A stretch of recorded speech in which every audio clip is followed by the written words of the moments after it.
Hello దోస్తు, ముందుగా అందరికీ హ్యాపీ మదర్స్ డే. నేనైతే ఇవాళ మా మమ్మీ కోసం ఒక గిఫ్ట్ ప్లాన్ చేశాను. శారీ. మా మమ్మీ శారీని చూసి ఎలా ఫీల్ అవుతుంది ఇప్పుడు మనం చూద్దాం. చూడండి.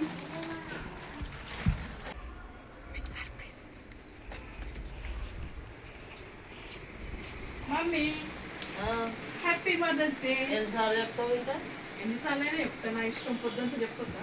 ఏడు పోయినా అమ్మ ఎంతసేపు మమ్మీ నీకోసం నేను ఒక గిఫ్ట్ ప్లాన్ చేసిన. సర్ప్రైజ్ అంటే ఇంతే అంతే అనేసి ఏమనుకోవద్దు. ఏదో నాకు వచ్చినంత నేను నీకు ఒక శారీ తెచ్చిన. Thank you.